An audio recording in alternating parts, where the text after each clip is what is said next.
A libertação, no capítulo 6. O começo da nossa libertação do corpo de dor está, primeiramente, na compreensão de que o temos. Depois, e mais importante, na nossa capacidade de permanecer presentes o bastante, isto é, atentos o suficiente para percebê-lo como um pesado influxo de emoções negativas quando entra em atividade. No instante em que é reconhecido, ele não consegue mais se passar por nós e viver e se renovar por o nosso intermédio. É nossa presença consciente que rompe a identificação com o corpo de dor. Quando não nos identificamos mais com ele, o corpo de dor torna-se incapaz de controlar nossos pensamentos e, assim, não consegue se renovar, pois deixa de se alimentar deles. Na maioria dos casos, ele não se dissipa imediatamente. No entanto, assim que desfazemos sua ligação com o nosso pensamento, ele começa a perder energia. O pensamento para de ser embotado pela emoção, enquanto nossas percepções do momento não são mais dissocidas pelo passado. A energia que estava presa no corpo de dor muda sua frequência vibracional e é convertida em presença. Dessa maneira, o corpo de dor se torna combustível para a nossa consciência. E por isso que muitas das pessoas mais sábias e iluminadas do planeta, entre homens e mulheres, já tiveram um corpo de dor bastante pesado. Independente do que dizemos ou fazemos e da fase que mostramos ao mundo, nosso estado mental e emocional não pode ser dissimulado. Todo ser humano emana um campo energético que corresponde ao seu estado interior, e a maioria das pessoas é capaz de senti-lo, ainda que essa emanação de energia só seja captada de modo subliminar. Isso significa que, embora elas não saibam que percebem esse campo energético, ele determina em grande medida como elas se sentem em relação ao indivíduo e reagem a ele.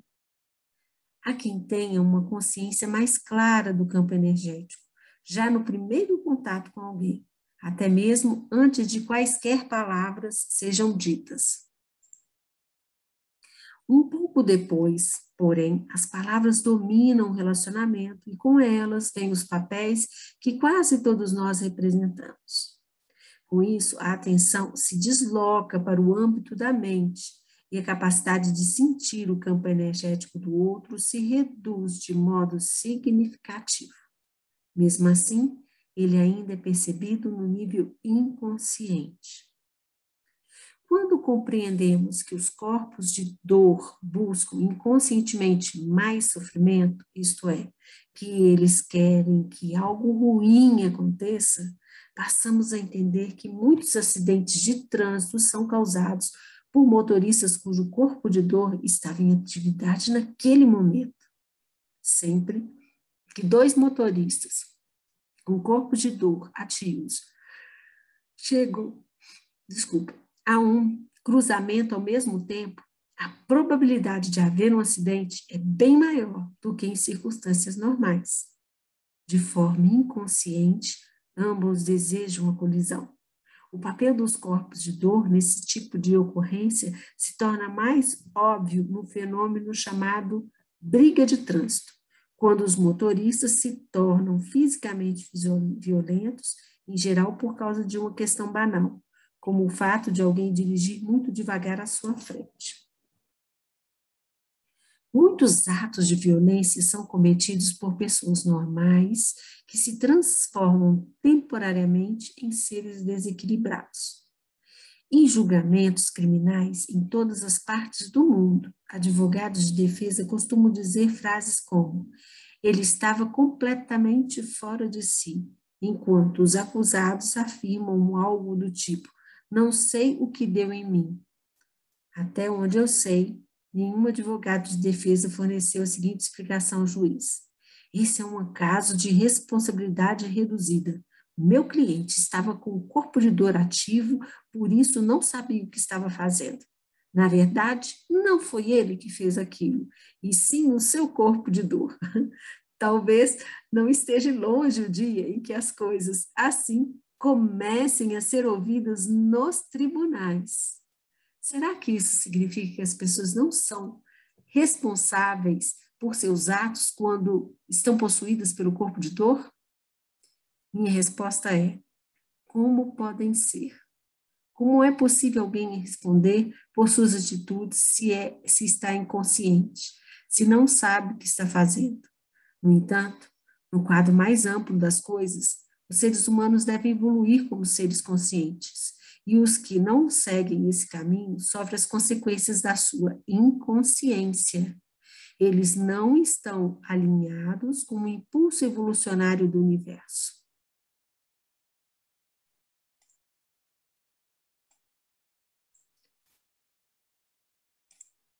E até mesmo essa afirmação só é verdadeira em parte. De uma perspectiva superior, é impossível não estar alinhado com a evolução do universo. Até mesmo a inconsciência humana e a dor que ela produz fazem parte desse progresso. Quando não conseguimos mais suportar o ciclo interminável de sofrimento, começamos a despertar. Portanto, o corpo de dor também ocupa um lugar necessário no quadro mais amplo. A presença. Uma mulher na faixa dos 30 anos de idade veio se consultar comigo. Enquanto ela me cumprimentava, senti um sofrimento por trás do seu sorriso educado e superficial. Ela começou contando a história da sua vida e, um segundo depois, seu sorriso se tornou uma expressão de dor. Em seguida, começou a soluçar de maneira incontrolável. Disse que se sentia solitária e insatisfeita. Acreditava muita raiva e tristeza. Quando criança, fora vítima de maus tratos infligidos por um pai violento. Logo, constatei que sua infelicidade não era causada pelas circunstâncias da sua vida atual, e sim por um corpo de dor muito pesado, que se tornara o filtro através do qual ela analisava sua situação de vida.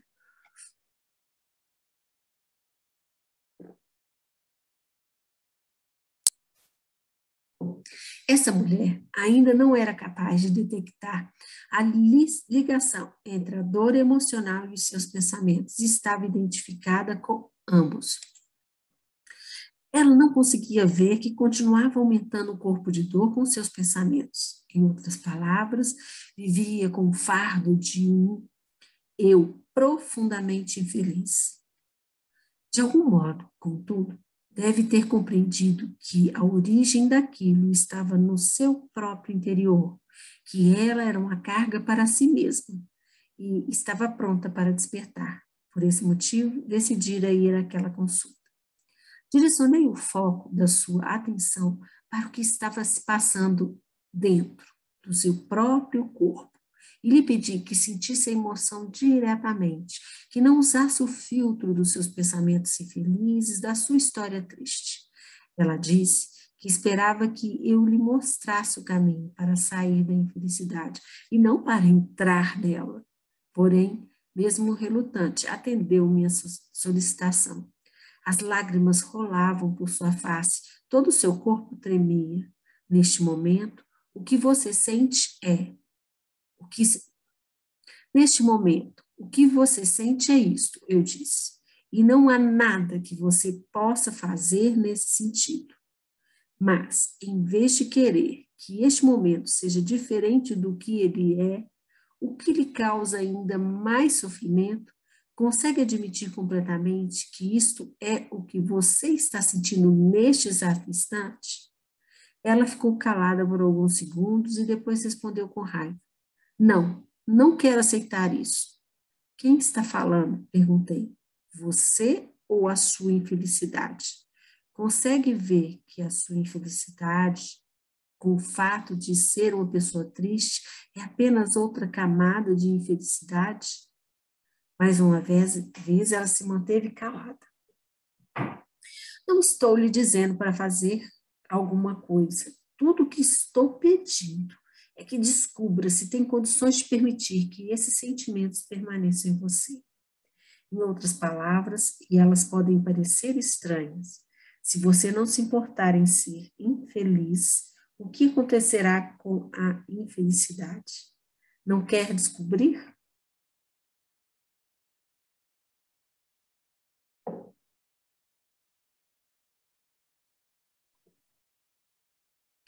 Por um instante, ela pareceu confusa e ficou sentada ali em silêncio por um minuto, mais ou menos. De repente, notei uma mudança significativa no seu campo energético. Depois respondeu: Isso é esquisito.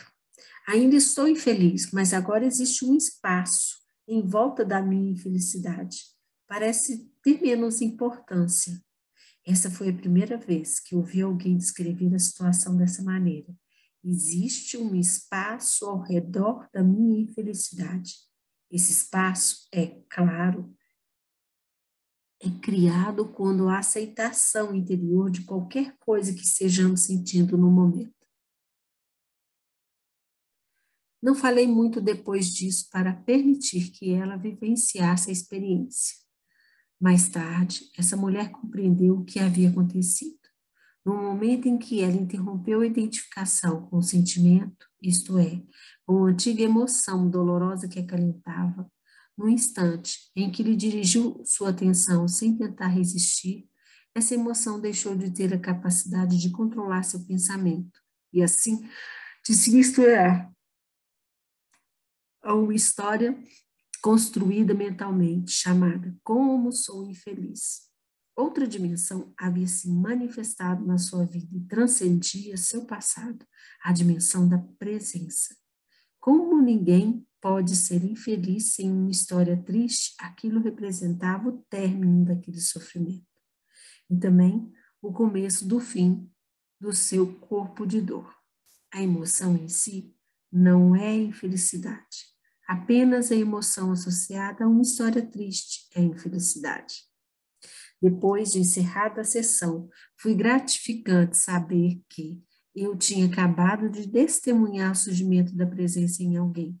A própria razão da nossa existência na forma humana é trazer essa dimensão de consciência para o mundo. Eu também assisti uma dimensão do corpo de dor e não lutando contra ele, mas levando-lhe a luz da consciência. Minutos depois que essa mulher saiu, recebi a visita de uma amiga. Assim que ela entrou na sala, perguntou: O que aconteceu aqui? A energia parece pesada, sombria. Estou até me sentindo um pouco mal. Você precisa abrir janelas, acender um incenso. Expliquei que eu tinha acabado de testemunhar uma importante libertação de energia numa pessoa que tinha um corpo de dor muito denso. Portanto, aquilo que ela estava sentindo devia ser o resto da energia que foi emanada durante a sessão. Minha amiga, porém, recusou-se a ficar e escutar. Tudo o que ela queria era sair dali o mais rápido possível. Abri as janelas e saí para jantar num restaurante indiano nas redondezas. O que aconteceu enquanto permaneci ali foi uma confirmação adicional e muito clara do que eu já sabia. Todos os corpos de dor humanos, que aparentemente são individuais, estão interligados em algum nível. No entanto, a forma que essa ratificação em particular assumiu foi uma espécie de choque.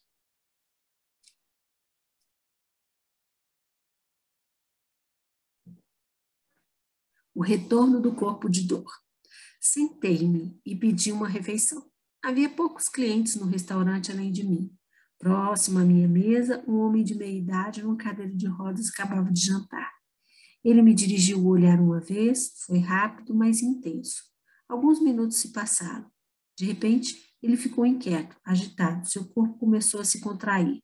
O garçom aproximou-se para retirar o prato. O homem começou a discutir com ele. A comida não estava boa, estava horrível. Então, por que o senhor comeu? Perguntou o garçom. Bastou essa frase para deixá-lo furioso. Ele começou a gritar, tornou-se ofensivo, palavrões saíam da sua boca.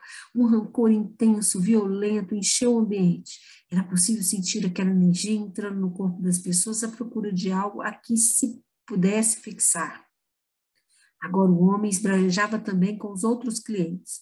No entanto, por uma estranha razão, me ignorava completamente enquanto eu permanecia sentado num intenso estado de presença. Desconfiei de que o corpo de dor humano universal havia retornado para me dizer: Você pensou que tinha me derrotado? Veja, ainda estou aqui. Também considerei a possibilidade de que o campo energético liberado durante a sessão com aquela mulher me seguir até o restaurante e se prender à única pessoa ali que apresentava com frequência uma frequência vibracional compatível com a sua, isto é, um corpo de dor pesado. O gerente abriu a porta do restaurante. Por favor, retire-se, retire-se. O homem saiu zunindo na sua cadeira de rodas elétricas, deixando todos perplexos. Um minuto depois, ele voltou. Seu corpo de dor ainda estava vivo. Precisava de mais. Ele escancarou a porta com a cadeira de rodas e começou a gritar obscenidades.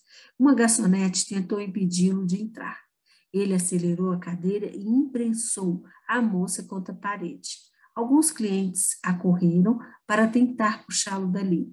Gritos, berros, pandemônio. Um pouco depois chegou um policial. O homem sossegou, pediram-lhe que saísse e não voltasse mais. Por sorte, a garçonete não se feriu. Sofreu apenas alguns arranhões na perna. Quando tudo acabou, o gerente aproximou-se da minha mesa e me perguntou meio na brincadeira, mas talvez sentindo intuitivamente que havia alguma ligação. Foi você que provocou tudo isso? O corpo de dor nas crianças. O corpo de dor nas crianças às vezes se manifesta como mau humor ou introspecção. A criança se retrai, recusa-se a se relacionar e pode ficar sentada no canto abraçando um boneco ou chupando um polegar. O corpo de dor também costuma se revelar por meio de acessos de choro ou cólera. A criança grita, se atira no chão ou se torna destrutiva. A frustração de um desejo tem a capacidade de estimular o corpo de dor com maior facilidade. E, num ego de desenvolvimento, a força de um desejo por vezes é intensa. Os pais impotentes e sem compreender o que está se passando podem assistir perplexos enquanto seu pequeno anjo se transforma de um instante para o outro num verdadeiro monstrinho. De onde será que vem tanta infelicidade? Eles perguntam. Numa extensão maior ou menor, é a parte que a criança detém no corpo de dor coletivo da humanidade que retorna à própria origem do ego humano. Mas a criança pode também já ter absorvido o sofrimento do corpo de dor dos pais. E então, estes talvez vejam no filho um reflexo do que existe neles próprios. As crianças mais sensíveis são especialmente afetadas pelos corpos de dor do pai e da mãe. Testemunhar um desentendimento insano entre eles lhe causa um sofrimento emocional quase insuportável. Assim, são essas crianças sensíveis que tendem a se tornar adultos com um corpo de dor pesado.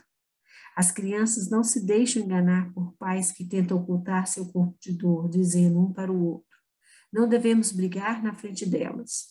Isso significa que, enquanto eles mantêm uma conversa educada, o lar vai sendo tomado pela energia negativa. Os corpos de dor reprimidos são extremamente tóxicos, mas mais ainda do que os que se manifestam com franqueza.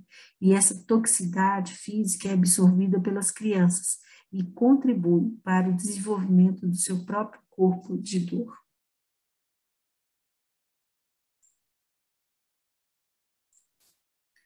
Algumas crianças aprendem subliminarmente sobre o ego e o corpo de dor apenas por viverem com pais muito inconscientes. Uma mulher cujos pais tinham ambos fortes egos e os corpos de dor pesados me disse que, quando eles gritavam um com o outro, ela olhava na sua direção e, embora os amasse, dizia para si mesma: Essas pessoas são doidas. Como é que vim parar aqui? Já havia nela a consciência da insanidade de se viver dessa maneira. Graças a essa consciência, a quantidade de dor que ela absorveu dos pais foi reduzida. Os pais costumam pensar em como agir em relação ao corpo de dor das suas crianças, mas a pergunta básica, obviamente, é: será que eles conseguem lidar com o seu próprio corpo de dor? Será que o reconhecem em si mesmos? Será que são capazes de se manter presentes o bastante quando entram em atividade para que possam estar conscientes na emoção no nível do sentimento antes que ela tenha uma chance de se tornar pensamento e depois uma pessoa feliz? Quando o corpo de dor de uma criança está se manifestando por meio de um ataque, não há muita coisa que os pais possam fazer, exceto se manter num estado de presença para que não sejam estimulados a ter uma reação emocional. O corpo de dor da criança se alimenta dela. Às vezes, os corpos de dor são extremamente dramáticos, mas os pais não precisam embarcar nesse descontrole. Não devem levá-lo muito a sério. Se o corpo de dor tiver sido despertado pela frustração de um desejo, eles não têm agora que se render às suas exigências. Caso contrário, a criança aprenderá a seguinte lição: quanto mais infeliz eu me tornar, maior será a probabilidade de conseguir o que eu quero. Essa é uma receita para que ela apresente distúrbios no futuro. Seu corpo de dor ficará decepcionado com a falta de reação do pai e da mãe e pode atuar por mais algum tempo antes de se acalmar.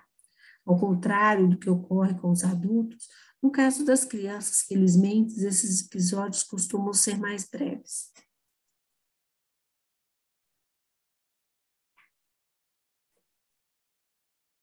Depois que a criança se acalmar, ou talvez no dia seguinte, os pais podem conversar com ela sobre o que ocorreu, mas não devem contar sobre o corpo de dor. Em vez disso, é melhor que lhes façam perguntas, por exemplo: o que deu em você ontem quando não conseguiu parar de gritar? Você se lembra? Como você se sentiu?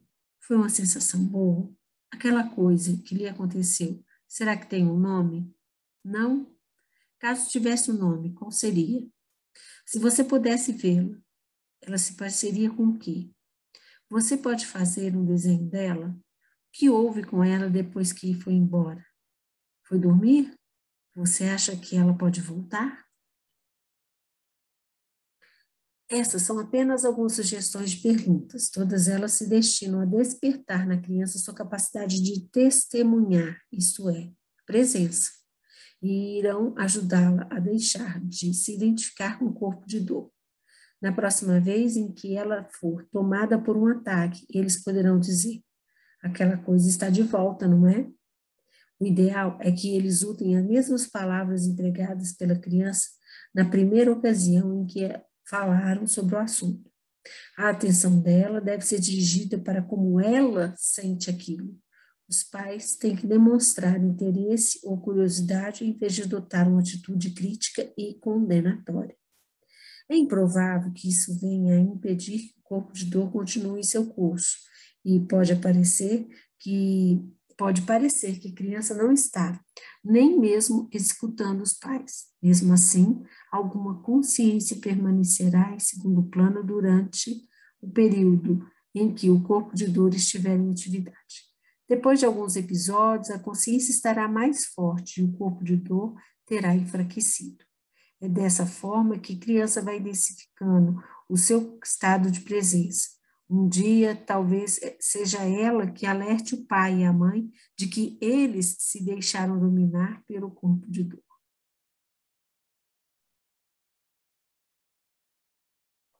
Estou tomando muita água, porque está muito seco aqui. Parece que está tendo uma queimada aqui na serra, pertinho. A infelicidade. Nem toda infelicidade se deve ao corpo de dor. Parte dela é infelicidade nova, criada toda vez que não estamos alinhados com o momento presente, quando negamos o agora de uma maneira ou de outra. Se reconhecemos que o momento presente é sempre o que importa e, portanto, é inevitável, podemos lhe dizer um sim interior descomprometido. Com isso, não só deixaremos de criar mais infelicidade, como graças ao desaparecimento da resistência interior, seremos fortalecidos pela própria vida. A infelicidade do corpo de dor sempre assume uma proporção desmedida em relação à sua causa aparente. Em outras palavras, é uma reação exagerada. É assim que ela é reconhecida, embora não normalmente pela vítima, a pessoa possuída. Alguém com corpo de dor pesado tem grande facilidade de encontrar motivos para ficar aborrecido, irado, magoado, triste ou temeroso. Coisas quase insignificantes que outra pessoa teria deixado de lado com um sorriso ou que talvez nem chegasse a notar tornam-se razão aparente de uma intensa infelicidade.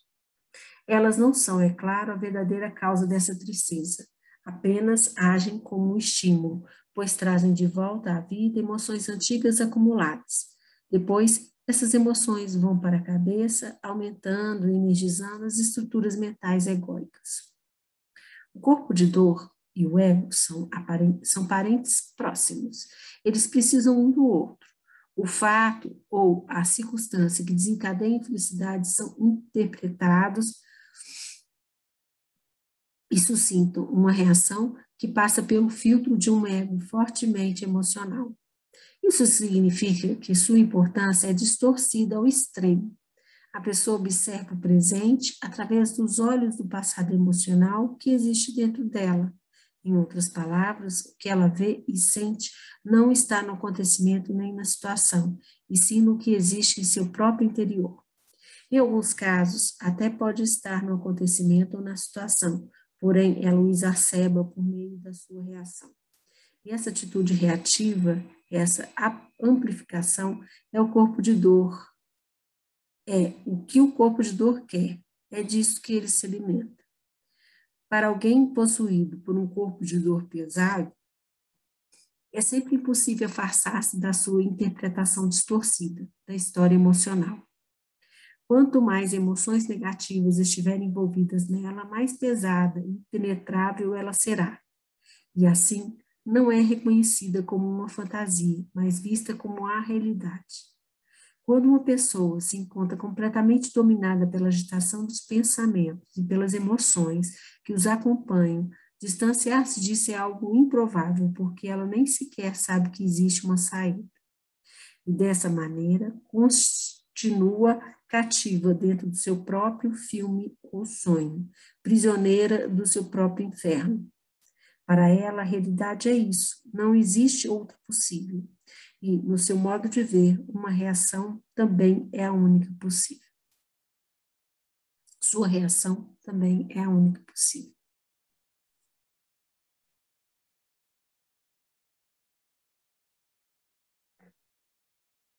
Rompendo a identificação com o corpo de dor. Quem possui um corpo de dor forte e ativo emana uma energia específica que as pessoas sentem como algo extremamente desagradável. Quando elas encontram alguém que tem um corpo de dor desse tipo, sua reação imediata é se afastar ou reduzir o contato com ele ao mínimo. Elas se sentem repelidas por esse campo energético. Outras são tomadas por um impulso agressivo e se tornam rudes ou atacam esse indivíduo com palavras, e em alguns casos até mesmo fisicamente. Isso significa que existe algo dentro delas que está em consonância com o corpo de dor. O que as leva a reagir de modo tão intenso também se encontra no seu interior. É seu próprio corpo de dor. Não surpreende que as pessoas com o corpo de dor pesado e frequentemente ativo costumem se ver em situações de conflito. Às vezes, claro, elas próprias as causam, mas outras vezes, de fato, não fazem nada. O negativismo que transmitem é suficiente para atrair hostilidade e gerar confrontos. Somente um alto grau de presença nos impede de reagir quando somos provocados por alguém com um corpo de dor tão ativo assim. Quando conseguimos permanecer presentes, algumas vezes esse estado de consciência permite que a outra pessoa deixe de se identificar com o seu próprio corpo de dor e, dessa forma, sinta o milagre de um repentino despertar. Embora o despertar possa ter curta duração, o processo terá iniciado.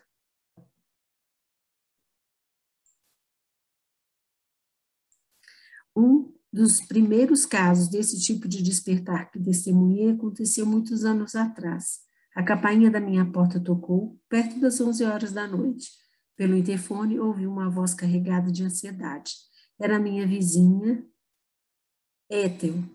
Preciso conversar com você, é muito importante. Por favor, deixe-me entrar. Ethel era uma mulher de meia idade, inteligente e com uma instrução no nível superior. Ela também possuía um ego bastante forte e um corpo de dor pesado. Conseguira escapar da Alemanha nazista quando eu era adolescente, porém muitos de seus parentes foram mortos em campos de concentração. Ela se sentou no meu sofá, agitada com as mãos trêmulas. Em seguida, tirou cartas e documentos da pasta que trazia consigo e espalhou tudo pelo sofá e pelo chão. Na mesma hora, tive uma estranha sensação. Foi como se um dimmer tivesse levado a parte interna do meu corpo à potência máxima.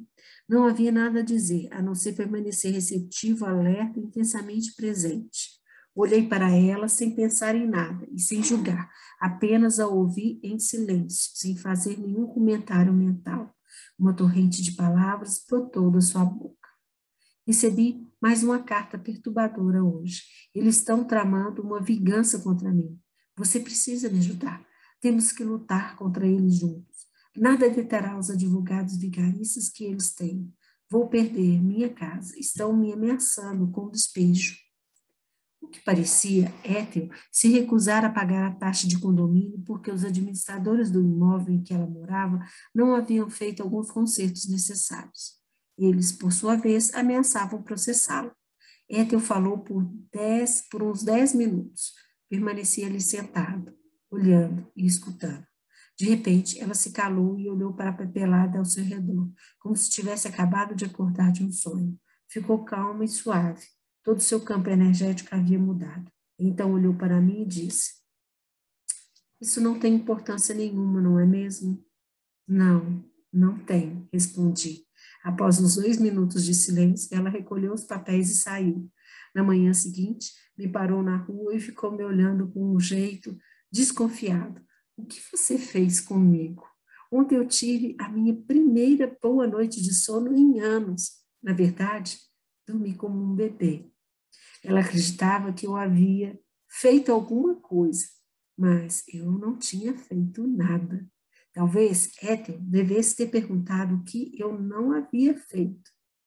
Não esbocei nenhuma reação. Não confirmei a realidade da sua história, nem alimentei sua mente com mais pensamentos, nem seu corpo de dor com mais emoções. Deixei-a livre para vivenciar seus sentimentos naquele momento, e a força de permitir está em não interferir, em não fazer nada. Estarmos presentes é sempre infinitamente mais importante do que tudo o que possamos dizer ou fazer, embora às vezes o estado de presença suscite palavras ou ações.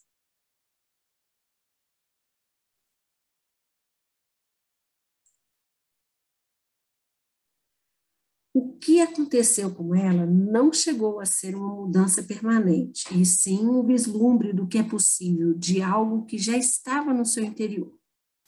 No Zen, esse lampejo é chamado de Satori. O Satori é um momento de presença, um breve afastamento da voz na nossa cabeça, dos processos do pensamento e do seu reflexo sobre o corpo como emoção. É o despertar da dimensão interior, onde antes estavam emaranhados do pensamento e o turbilhão das emoções. A mente, abarrotada de pensamentos, não é capaz de compreender a presença e, assim, costuma interpretá-la mal. Ela nos dirá que não estamos preocupados, que estamos distantes, que não temos compaixão, que não estamos nos relacionando. A verdade é que estamos interagindo, porém num nível mais profundo do que os pensamentos e das emoções. Na realidade, esse nível Existe um encontro genuíno, uma autêntica união que vai muito além dos pensamentos. Na calma silenciosa da presença, conseguimos sentir a nossa essência sem forma e a da outra pessoa como algo único. Sabermos que nós e o outro somos um só é o verdadeiro amor, a verdadeira atenção, a verdadeira compaixão. Estímulos. Alguns corpos de dor reagem a apenas um tipo de estímulo ou situação, que, em geral, é aquele que está em consonância com determinada espécie de dor emocional sofrida no passado. Por exemplo, se uma criança cresce com pais cuja renda familiar era causa de brigas e conflitos frequentes, ela pode absorver o medo deles em relação ao dinheiro e desenvolver um corpo de dor que é incitado sempre que fatores financeiros estão envolvidos.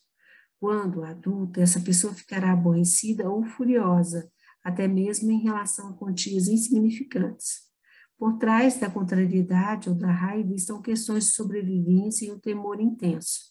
Tenho visto indivíduos espiritualizados, isto é, relativamente conscientes, que começam a gritar, culpar e fazer acusações no instante em que pega um telefone para falar com o seu corretor de ações ou seu contador.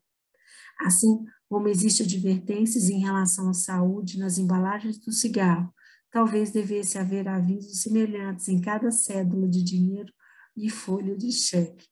O dinheiro pode acionar o corpo de dor e causar a inconsciência total. Alguém que na infância tenha sido negligenciado ou abandonado por um dos pais ou por ambos desenvolverá, provavelmente, um corpo de dor que será estimulado por qualquer situação que lembre, até mesmo de forma remota, o sofrimento primordial no abandono. Tanto um amigo que se atrase 5 minutos para pegar a pessoa no aeroporto, quanto um cônjuge que chega tarde em casa podem deflagrar um ataque violento do seu corpo de dor. Se seu parceiro ou cônjuge o deixa ou morre, a dor emocional que esse indivíduo sente vai muito além da que é natural em circunstâncias como essas. Pode ser uma angústia intensa, uma depressão duradoura, incapacitante ou uma raiva obsessiva. Uma mulher que tenha sido violentada pelo próprio pai na infância, talvez perceba que seu corpo de dor se torna facilmente ativo em qualquer relacionamento íntimo com um homem. Por outro lado, a emoção que constitui seu corpo de dor talvez a faça se sentir atraída por um indivíduo cujo corpo de dor seja semelhante ao do seu pai. O corpo de dor dessa mulher pode ter uma atração magnética por alguém que ele sinta que lhe dará mais do mesmo sofrimento. E algumas vezes ela pode confundir essa dor com a sensação de estar apaixonada. O homem que foi uma criança desejada e não recebeu amor, nem um mínimo de cuidado e de atenção da mãe, desenvolve um corpo de dor marcado por uma profunda ambivalência. Por um lado, apresenta um imenso e insatisfeito desejo pelo amor e pela atenção da mãe, e por outro, uma fonte de rancor em relação a ela por ter lhe negado aquilo que ele precisava desesperadamente. No caso desse adulto, quase todas as mulheres despertam a carência do seu corpo de dor, uma forma de sofrimento emocional. Ele a manifesta por meio de uma compulsão a conquistar e seduzir quase toda mulher que venha conhecer. Dessa maneira, pretende obter um amor feminino pelo qual seu corpo de dor anseia. Esse homem se transforma quase no especialista em sedução. No entanto, assim que um relacionamento se torna íntimo, os seus avanços são rejeitados. A raiva do seu corpo de dor em relação à mãe vem à tona e sabota a relação. Quando reconhecemos nosso próprio corpo de dor no momento em que ele surge, também passamos a detectar com rapidez os estímulos mais comuns que o colocam em ação, sejam situações, sejam determinadas coisas que as pessoas fazem ou dizem. No instante em que esses estímulos aparecem, nós os vemos de imediato pelo que eles são e entramos num intenso estado de alerta. Em questões de segundos, percebemos também a reação emocional, que é o surgimento do corpo de dor. Porém, Nesse estado de presença, não nos identificamos com ele, o que significa que o corpo de dor não consegue assumir o controle sobre nós e se tornar a voz da nossa cabeça. Se estamos com o nosso parceiro ou nossa parceira nesse momento, podemos lhe dizer: o que você acabou de dizer ou fazer despertou meu corpo de dor. Portanto, estabeleça um acordo com seu companheiro ou companheira. Sempre que disserem ou fizerem algo que desperte o corpo de dor do outro, mencione isso na hora. Dessa maneira, o corpo de dor não poderá mais se renovar por intermédio do desentendimento entre vocês e, em vez de levá-los à inconsciência, os ajudará a ficar inteiramente presentes. Toda vez que estamos presentes, quando o corpo de dor se manifesta, uma parte da energia emocional negativa que o constitui se queima, por assim dizer, é transmutada em presença. O que resta dele se retira rapidamente e espera por uma oportunidade melhor para aparecer, isto é, quando estivermos menos conscientes. Isso pode acontecer sempre que saímos do estado de presença, talvez depois de tomarmos alguns drinks ou enquanto assistimos a um filme violento. A mais leve emoção negativa, como uma sensação de irritação ou ansiedade, também pode servir como uma passagem pela qual o corpo de dor consegue retornar. Ele precisa da nossa inconsciência, pois não é capaz de tolerar a luz da presença. O corpo de dor como um despertador. À primeira vista, pode parecer que o corpo de dor é o maior obstáculo para o surgimento de uma nova consciência na humanidade. Ele ocupa nossa mente, controla e distorce nosso pensamento, perturba nossos relacionamentos e se parece como uma nuvem carregada que toma todo o nosso campo energético. Tende a nos deixar inconscientes, espiritualmente falando, isto é, num estado de total identificação com a mente e a emoção. Ele nos faz reagir a tudo, nos leva a dizer e fazer coisas que são criadas para intensificar a infelicidade que existe em nós e no mundo. No entanto, à medida que a infelicidade aumenta, ela provoca uma perturbação crescente em nossa vida. Talvez o corpo não suporte mais o estresse e desenvolva uma doença ou um distúrbio. Pode ser que nos vejamos envolvidos num acidente, numa situação dramática ou num enorme conflito que tenha sido desencadeado pelo desejo do corpo de dor de que algo de mal acontecesse. Além disso, podemos acabar praticando uma violência física. Ou, quem sabe, tudo isso assuma uma proporção tão grande que não sejamos mais capazes de viver com o nosso eu infeliz. O corpo de dor, é claro, faz parte desse falso eu. Sempre que somos arrebatados pelo corpo de dor, toda vez que não o reconhecemos, ele se torna parte do nosso ego. Qualquer elemento com o qual nos identificamos se transforma no ego. O corpo de dor é uma das coisas mais poderosas com que o ego pode se identificar, assim como o ego é fundamental para o corpo de dor, que precisa dele para se renovar. Essa aliança perversa, contudo, costuma desmoronar nos casos em que o corpo de dor é tão pesado que as estruturas da mente egóica, em vez de serem fortalecidas por ele, são desintegradas pelo ataque ininterrupto de sua carga energética, da mesma maneira que um aparelho eletrônico pode ser posto em funcionamento por uma corrente elétrica, mas também destruído por ela, se a voltagem for muito elevada. Quem tem um corpo de dor muito forte costuma chegar a um ponto em que sente que sua vida está se tornando insuportável, em que não consegue mais tolerar a dor em situações difíceis. Já houve quem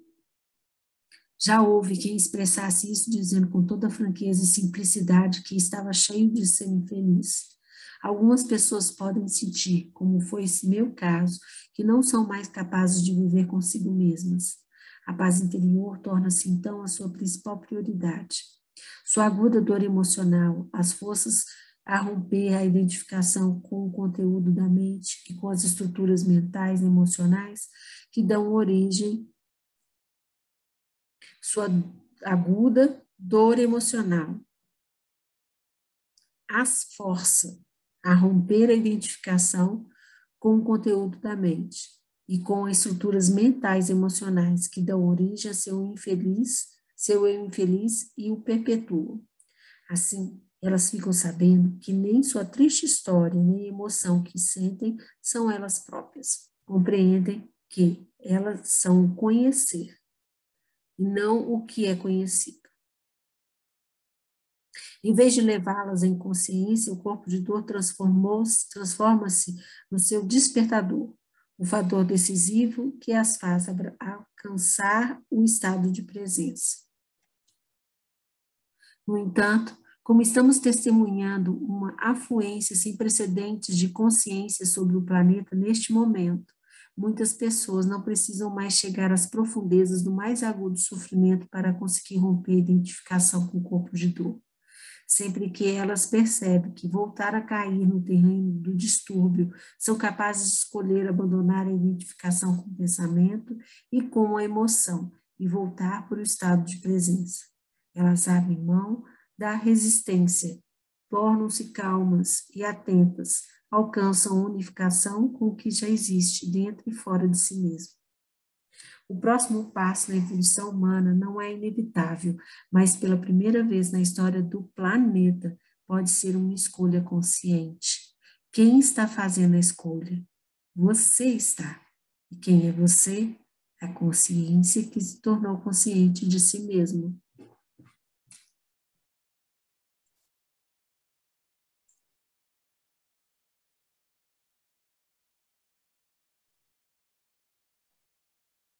Esse aqui é o capítulo 7, não.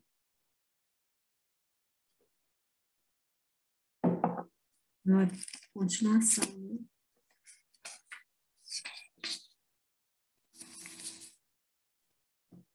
né? Esse aqui é a última parte. Continua. A libertação do corpo de dor. Uma pergunta que as pessoas costumam fazer é: de quanto tempo precisamos para nos libertar do corpo de dor? Evidentemente, isso depende tanto da densidade do corpo de dor, quanto do grau ou da intensidade da presença manifesta de cada um de nós. No entanto, não é o corpo de dor, e sim a identificação com ele que causa o sofrimento que infligimos a nós mesmos e aos outros. É essa identificação que nos leva a reviver o passado, vezes sem conta, e nos mantém num estado de inconsciência. Assim, uma pergunta mais importante a fazer seria esta: de quanto tempo necessitamos para nos libertar da identificação com o corpo de dor? A resposta a essa pergunta é: não demora tempo nenhum. Sempre que o corpo de dor estiver em atividade, temos que estar cientes de que o que estamos sentindo é o corpo de dor em nós. Esse conhecimento é tudo de que precisamos para interromper a identificação com ele. E, quando essa identificação cessa, a transmutação tem início. O conhecimento impede que as emoções antigas surjam na nossa cabeça e controlem não só o diálogo interior, como também nossas ações e interações com essas pessoas. Assim, o corpo de dor não conseguirá mais nos usar e se renovar por nosso intermédio. As antigas emoções podem ainda viver em nós por algum tempo e aparecer de vez em quando. Talvez também nos enganem ocasionalmente, fazendo com que nos identifiquemos com elas de novo e, desse modo, obscureçam o conhecimento, porém não por muito tempo. Não projetamos as antigas emoções nas situações significativas.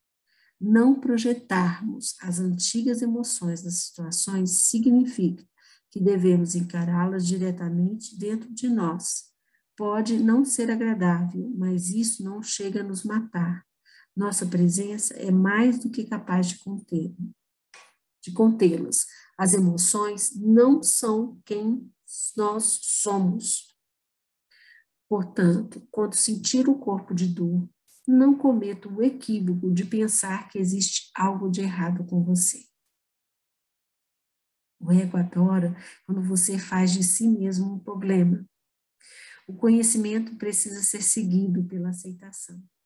Qualquer outra coisa irá obscurecê-lo novamente. Aceitação significa que você se permite sentir qualquer coisa naquele momento.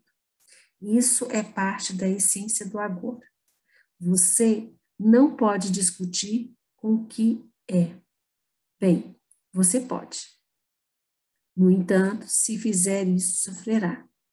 Por meio da aceitação, você se torna o que você é, vasto, pleno de espaço. Transforma-se no todo. Não é mais um fragmento, que é como o ego vê a si mesmo. Não é mais um fragmento, que é como o ego vê a si mesmo. Sua natureza verdadeira emerge e ela está unificada com a natureza de Deus. Jesus indica isso nessa passagem. Portanto, sede um todo, assim como o vosso Pai Celeste é um e outro. Um? Está escrito um com todos? Alguém me ajuda aí.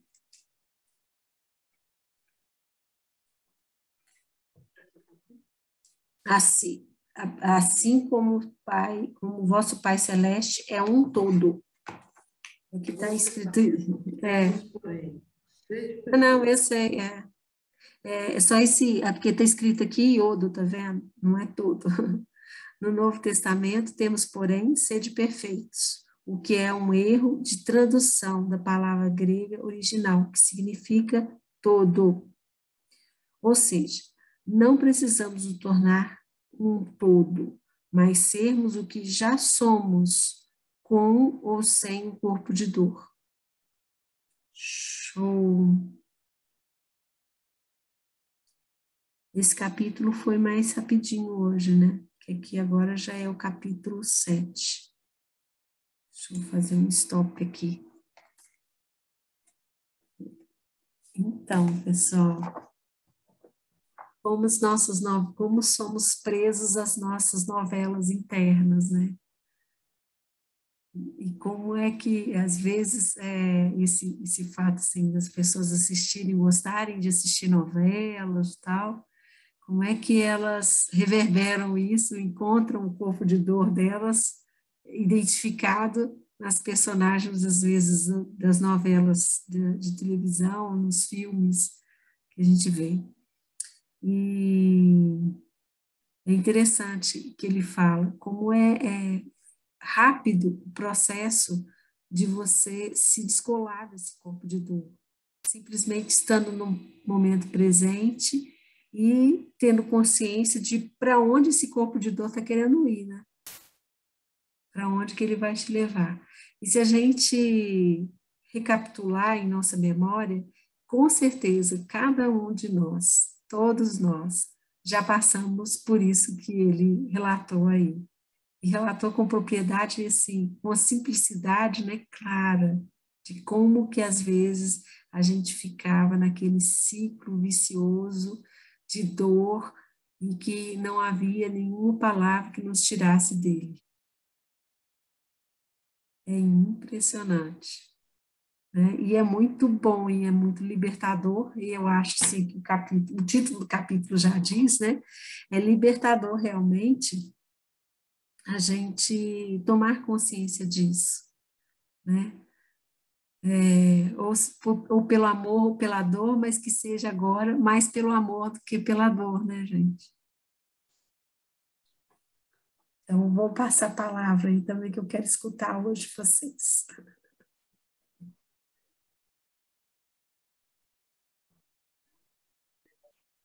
Tem um termo da física quântica que fala forma pensamento. Não sei se Fala só mais alto, Marlene, para a gente, não sei como é que tá. Está dando microfonia.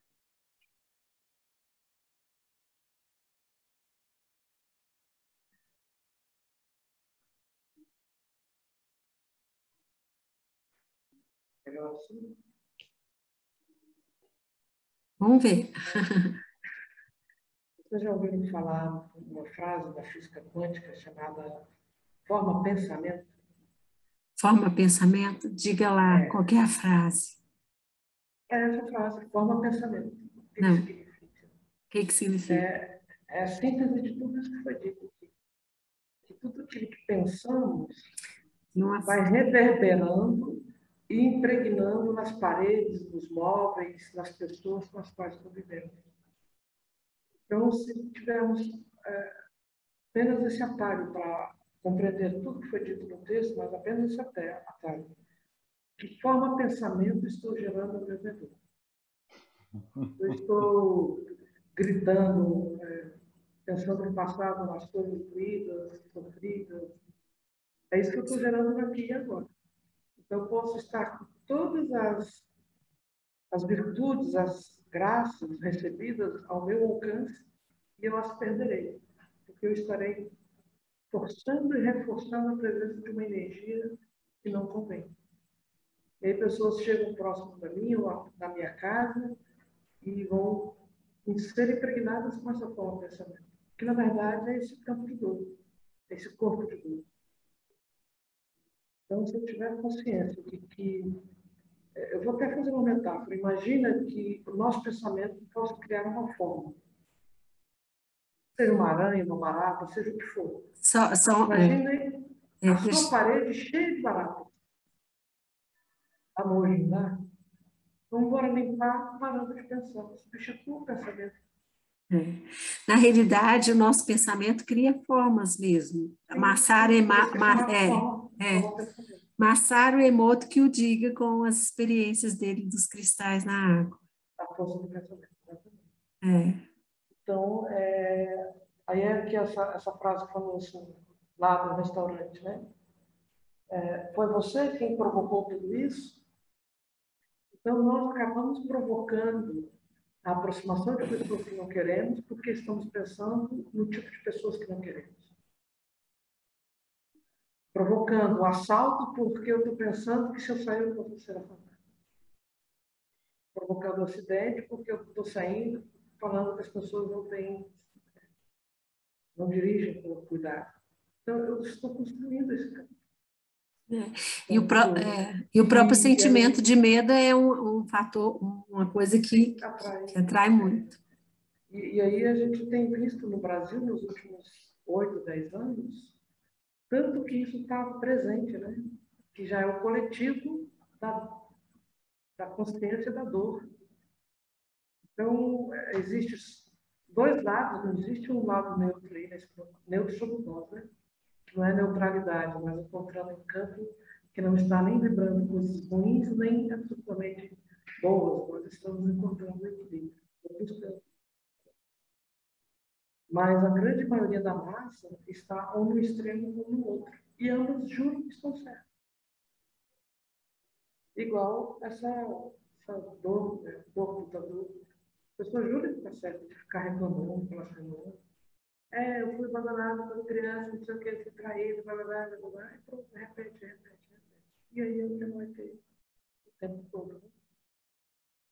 Então, o que você vê e sente não está no acontecimento propriamente dito, mas nas lembranças que você carrega quando você está vivendo no dia a dia. Então, é viver o que agora na presença, não viver o que agora nas recordações das lembranças. Puxaria. É isso mesmo. Show, muito bom. Obrigada, Simarlene. E é aquela pergunta que eu faço quando eu dou o curso, né? Que frequência você quer vibrar para o mundo? Isso é o livre-arbítrio, que começa desde o momento, da forma como a gente está pensando, a linha do nosso pensamento. Impressionante. E é libertador ao mesmo tempo. Né? Show.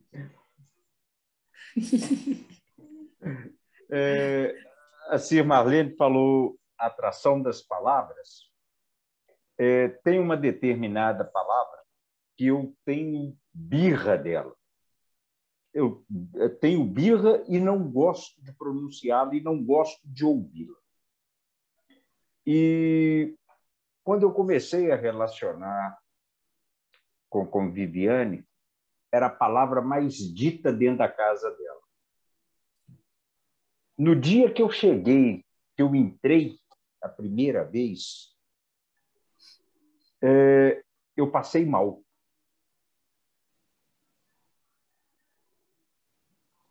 Porque virava e mexia, ou ela ou os filhos diziam a palavra. No primeiro dia que eu entrei, meu corpo rupiou todinho. Aí, quando eu voltei a segunda vez, eu levei um incenso. Aí eu virei para ela e falei assim, você vai acender esse incenso durante uma semana. Ah, mas por quê? Eu falei, pelo amor de Deus, você vai acender. Essa palavra aqui, você vai no Papai dos Burros, chamado dicionário, e vê o significado dela. Nunca mais a repita dentro da tua casa.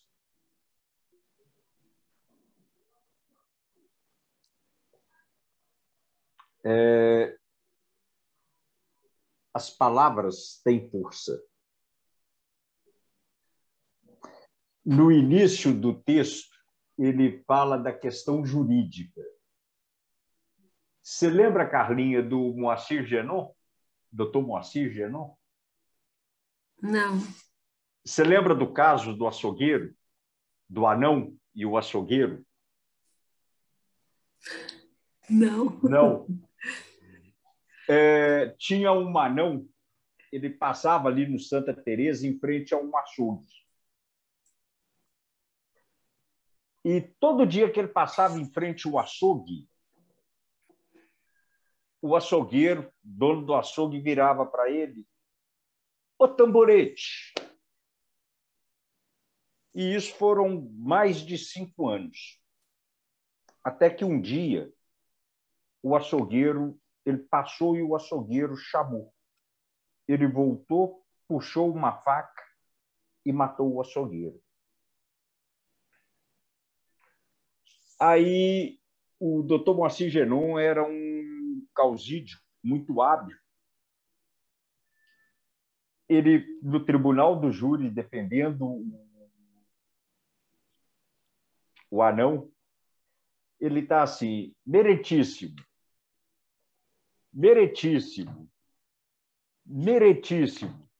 O juiz virou para ele e falou assim: nobre causídio, mais uma vez que o senhor falar, eu vou cortar-lhe a palavra. Ele virou: o senhor chegou aonde eu queria. Eu falei 3 vezes. Imagina o senhor ouvir isso durante 5 anos.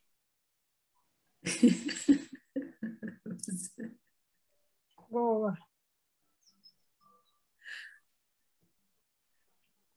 Então, é o que ele colocou logo no início do capítulo. De uma ação não consciente, né? De uma ação não consciente. As brigas de trânsito. Né? Eu não sei se vocês já conviveram com mulheres, moças, que foram abusadas pelos pais.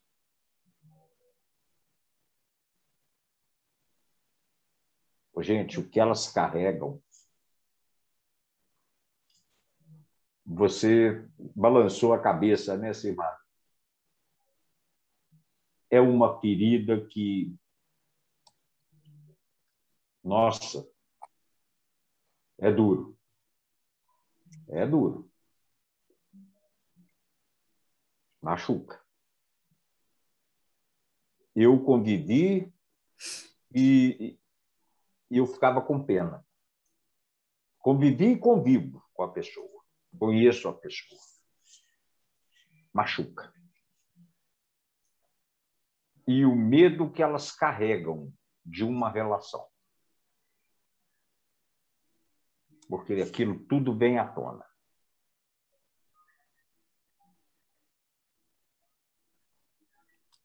é um capítulo que a gente tem que pensar, né? Todos os capítulos nós temos que pensar. Não tem nenhum que não. Você fala assim, Cada um vai. esse aqui não foi, esse aqui não tem nenhum. Todos tá Aqui, tudo ó, sacudindo, tá te não sei fazer, falando não, mas assim. aqui, ó, vai tricotando.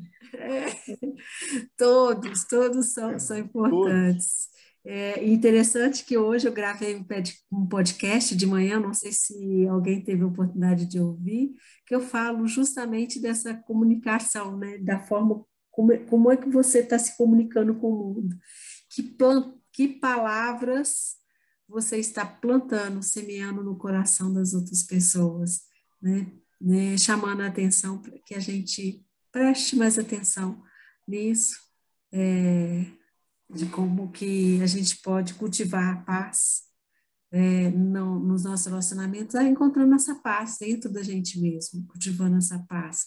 E para aproveitar esse momento de equilíbrio da natureza, que é a primavera traz, é um equilíbrio do dia e da noite, do masculino e do feminino, para encontrar também esse equilíbrio nas nossas relações, na forma como a gente se comunica. Sol de Primavera de Beto Guedes. É isso aí. Diga-se, Né? Marlene. Tá fechado. Interessante que eu pedi a palavra antes de você falar e você propôs o que eu ia falar. Que ótimo. Do sagrado feminino e do sagrado masculino. Né? Então, sobretudo para nós, mulheres, o quanto de corpo de dor coletivo tem na nossa história, na nossa ancestralidade, inclusive no nosso presente. No Poder do Agora ele fala muito disso. O quanto que nós fomos tolhidas até de pensar, de expressar, de ser, de viver. E aí hoje nós estamos numa geração que está, quem está presente aqui está nessa geração que tentou mudar esse contexto, mas a duras penas. A gente tem carregado uma dificuldade absurda dos relacionamentos, não apenas por nossas próprias cargas, mas as cargas da ancestralidade, as cargas desse corpo coletivo. E os jovens, eu diria os meus sobrinhos, no caso de vocês, para quem é pai ou mãe, os filhos, estão no outro extremo, que não viveram e não conseguem nem conceber o que é essa ideia de uma mulher ter que abortar, como minha mãe teve que abortar, porque meu pai mudou. Ela tinha 8 filhos. Eu nasci depois desse aborto. Ela teve 2 meses de hemorragia, sabe Deus se também não mandou me abortar e eu nasci. Então, é muita carga e haja psicólogo, né, Carla, para a gente conseguir suplantar. Mas eu vi uma frase aqui que para mim foi encantadora e mágica. É difícil você apagar ou sobreviver a todo esse conflito? Não, basta escolher. Não entendi. Não, basta escolher. Está aqui um livro. Basta escolher. É difícil a gente... Aí falou, não, é simples. Basta você decidir o que você quer. Vibrar noutra energia. Então, assim, sem julgamento, sem pressão e opressão, mas apenas uma reflexão. Para nós nos perdoarmos as nossas ancestrais femininas, genéticas ou não, para que o nosso feminino, o feminino dos nossos sobrinhos, filhos, netos, bisnetos, possam ter uma vida mais plena. E não sendo bairrista, o masculino também foi oprimido. Homem não chora, homem que é homem não faz isso, homem que é homem não faz aquilo. Então, tanto o sagrado masculino quanto o feminino, é importante que a gente olhe para todos eles, para todas elas, com respeito, com gratidão, porque vocês chegaram aos estamos, com reverência, mas sempre muito ego, não te quero mais. Vale até a pena fazer um Ho'oponopono para o nosso sagrado feminino, né? E aí o E Fernando botar na novena do Deixa Bruxa. Sagrado masculino, sagrado feminino, vale a pena mesmo. E aí, Maria Rita, Elisete, compartilha com a gente as suas opiniões também, as suas impressões. Estou escutando aqui porque está muito rico. Eu estou parada e pensando que eu tenho que ouvir essa gravação novamente para captar tudo, porque é muita coisa legal.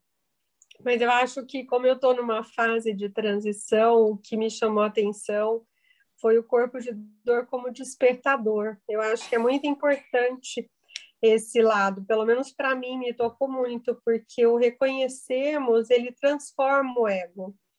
E quando a gente consegue isso com clareza, é muito mais fácil de você tentar.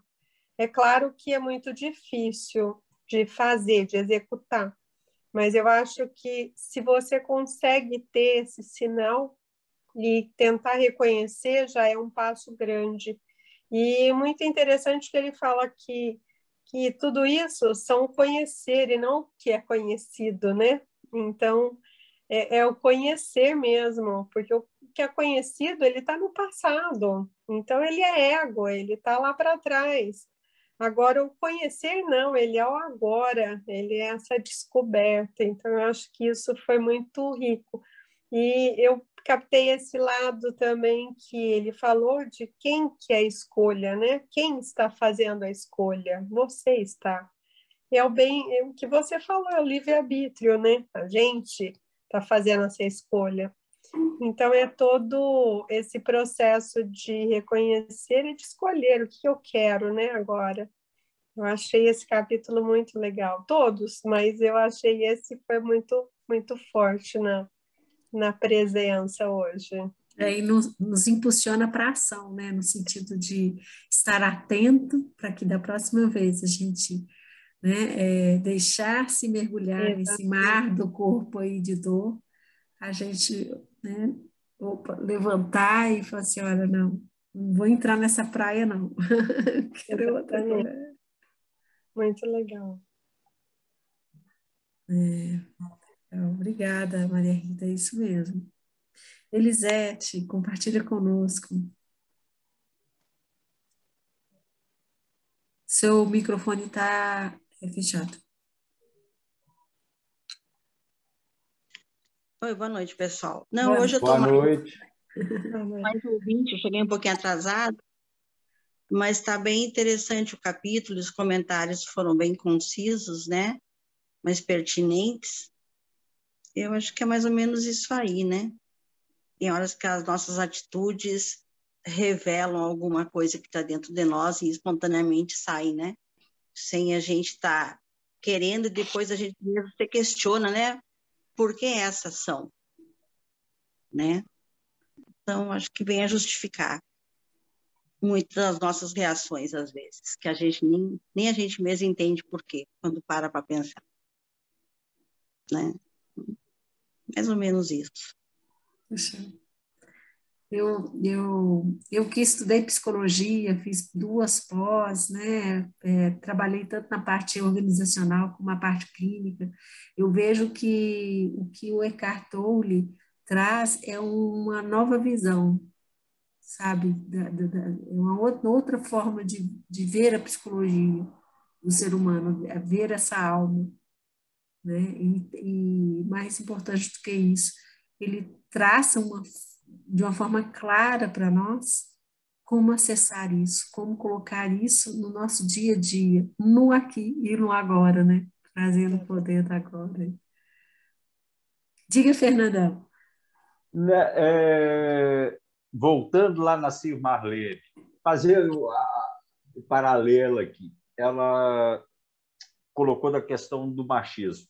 Outro dia eu liguei para minha mãe e falei, mãe, estou te ligando para falar uma coisa, agradecer a você e a meu pai. Ela virou para mim, por quê? Eu virei, porque vocês nos ensinaram, a nós 4, a nos travestir de mulher. a nos fazer mulher, que o Caetano tão lindamente canta, e o Gilberto Gil também. Ser macho não é ser homem. O ser homem é o que, lá no Poder do Agora, no capítulo 8, quando ele fala do amor, é o homem saber o que a mulher passa quando ela está numa TPM, quando ela está entrando num período de menopausa, porque isso traz uma mudança.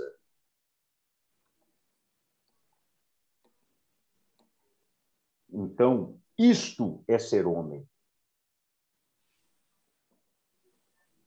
Eu encerro por aqui. Deixo para vocês, mulheres, que hoje eu sou o bendito teu fruto.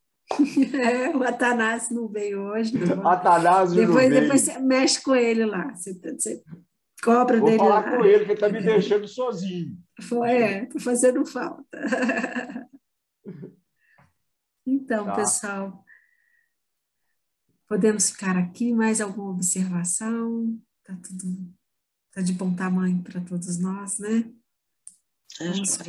Vamos passar aí a semana reconhecendo cada vez que esse corpo de dor quiser dizer olá, você fala olá, mas já basta.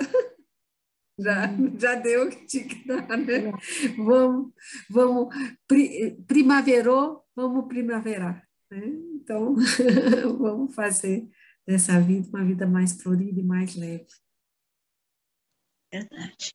Então, beijo a todos, uma excelente semana. Todo mundo bom resto de semana para vocês. Obrigada, igualmente. Beijo. Tchau, tchau. Tchau.